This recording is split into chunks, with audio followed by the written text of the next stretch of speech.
আসসালামু আলাইকুম, কেমন আছেন সবাই? আশা করি সকলে অনেক ভালো আছেন। আপনি যখন লাইফে যে কোনো একটা বিষয় নিয়ে চেষ্টা করতে থাকবেন, আপনি ইনশাআল্লাহ সেই বিষয় হতে পারবেন সবচেয়ে এলিট, অর্থাৎ সবচেয়ে প্রধান। যে কোনো কিছু শুরু করা অথবা যে কোনো কাজ শুরু করার ক্ষেত্রে সর্বপ্রথম স্টেপ হচ্ছে সেই বিষয়টা শেখা বা প্রশিক্ষণ নেওয়া, তারপর হচ্ছে কাজ শুরু করা। আমাদের এখান থেকে যদি আপনি মোবাইল সার্ভিসিং, রিপেয়ারিং ট্রেনিং করেন, সেক্ষেত্রে আপনি কাজ সহজভাবে শেখার পাশাপাশি সরকার অনুমোদিত সার্টিফিকেট আপনি অর্জন করতে পারবেন।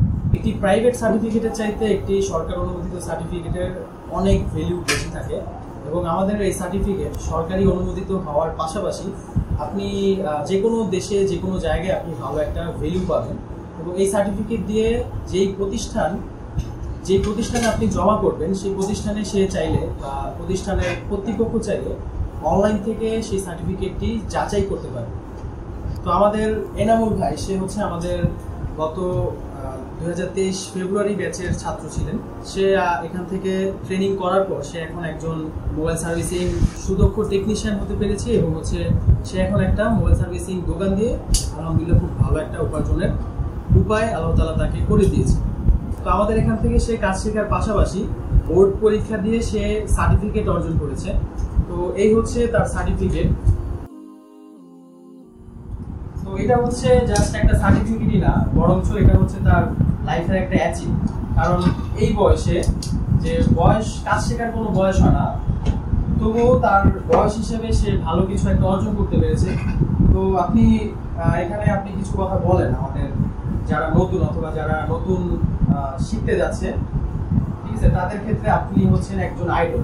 তো আপনি তাদেরকে কিছু বলতে পারেন। আসসালামু আলাইকুম ওয়া রাহমাতুল্লাহি ওয়া বারাকাতুহু। ওয়া আলাইকুম আসসালাম। আপনারা সবাই ভালো আছেন? আলহামদুলিল্লাহ, আপনি কেমন আছেন? আলহামদুলিল্লাহ, আল্লাহ খুব ভালো আছেন। আসলে এই ট্রেনিং সেন্টারে আমি আর 2 বছর আগে কাজ শিখে গেছি। আগে কিছুই জানতাম না, কোনোদিন কাজ করিও না। আলহামদুলিল্লাহ, আল্লাহর রহমতে কাজ শিখা মানে একটা দোকানও দিছি, টুকরা কাজ করতে পারতেছি, আর লেভেলের কাজ করতে পারতেছি। ইনশাল্লাহ আপনারাও ভাববেন, ইনশাল্লাহ আমরা পারবেন।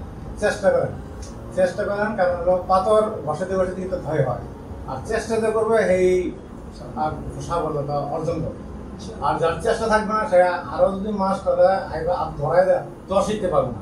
তো নিজের ব্রেন মেধা দিয়া চেষ্টা করতে হবে, চেষ্টা করলে মানে শিখতে পারবে ইনশাআল্লাহ। আল্লাহই শেখাইব, আল্লাহর উপর ভরসা করবেন আর চেষ্টা করতে থাকবেন। আলহামদুলিল্লাহ, আমি দোকান দেওয়ার পরে আমার দোকানের মাঝে মোবাইলের অ্যাক্সেসরি সব জিনিস উঠাইছি। আলহামদুলিল্লাহ সবই মোটামুটি টুকটাক বেঁচে কিনা হইতেছে। তারপরে চার্জার বোর্ডও লাগাইছি, তারপর মোবাইল যে এই শর্ট মোবাইল নিয়েছি এগুলো শর্ট চালু করছি। স্পিকার মাইক এইগুলো মোটামুটি ধরে না আসে, এগুলো আল্লাহর রহমতে সেটেল করতে পারছি। ইনশাল্লাহ আপনারাও দোয়া রাখেন, আর আপনারা ভালো করে সেই মনোযোগ সহ আপনারাও পারবেন। ঘাবড়াবেন নাকি, ইনশাল্লাহ আপনারা মানে করতে পারবেন ইনশাল্লাহ। আমার আসলে এই বয়সে আমি কাজ শুরু করছি। আমি আসলে ছিলাম দেশের বাহিরে। দেশের বাহির থেকে আসার পরে চিন্তা করবো কি করবো, বিভিন্ন ধরনের চিন্তা ভাবনা করছি, কেন মানে স্থির করতে পারছি না। তারপরে ভাবলাম যে মোবাইলের কোনো প্রচলিত, মোবাইলের কাজটা শিখি। তারপরে মোবাইলের কাজটা শিখলাম, ইনশাল্লাহ করতেছি। আমার দেখে অনেকে আবার আগ্রহ দেখাচ্ছে, তারাও শিখবে। ওইটুকু পারছে, তাহলে আমরা পারবো না, আমরা ইনশাল্লাহ পারবো। এই ধরনের মানে সমালোচনা আমাদের এলাকাতে অনেকে করে। আমি যখন পারছি তারাও পারবে, তারাও চেষ্টা করতেছে, তারাও মানে ভর্তি হওয়ার চিন্তা ভাবনা করতেছে।